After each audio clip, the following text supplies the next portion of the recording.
भूत बंगला।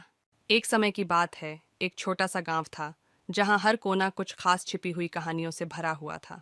गांव में एक पुरानी हवेली थी जिसे कुछ लोग भूत बंगला कहकर डराते थे। उसमें रहती थी एक बूढ़ी दादी माँ जो हमेशा एक अजीब से अंधेरे कमरे में चली जाती थी। एक दिन एक अजनबी लड़का गांव में आया। उसका नाम था अर्जुन। वह शोरगुल से दूर रहना चाहता था, इसीलिए उसने तय किया कि वह भूत बंगला में ही रुकेगा। लोगों ने उसे रोका, लेकिन उसने अपने इरादे में पक्का रहने का फैसला किया। रातों में अर्जुन ने महसूस किया कि कुछ अजीब होने वाला है। दादी माँ के कमरे से कुछ चीजें सुनाई देने लगीं, लेकिन वह कुछ नहीं कह रही थी। अर्जुन ने फैसला किया कि वह इस रहस्य को सुलझाएगा। एक रात जब सब सो गए थे, अर्जुन ने दादी माँ के कमरे की तरफ कदम बढ़ाया। कमरा अंधेरा था, लेकिन एक छोटा सा दिया जल रहा था। अर्जुन ने देखा कि दादी माँ कुछ खास लिख रही थीं, लेकिन वह कुछ नहीं सुन सकता था। उसने धीरे से कमरे में घुस और देखा कि दादी माँ एक पुराने खत को पढ़ रही थीं।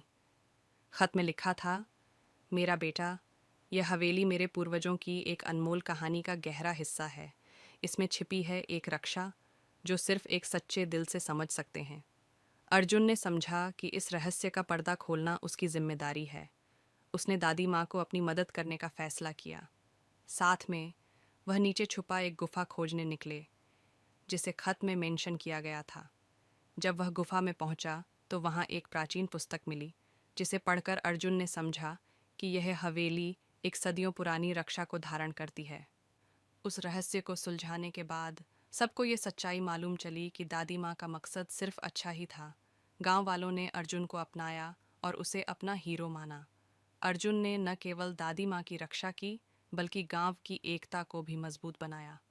इस कहानी ने सबको ये सिखाया कि हर छिपी हुई कहानी में कुछ नया सीखने को मिलता है, बस उसे समझने का वक्त आना चाहिए। इस कहानी का एक बड़ा सबक है, कभी कभी अंधेरों में ही हमारे जीवन की सबसे बड़ी रहस्य छिपी होती है।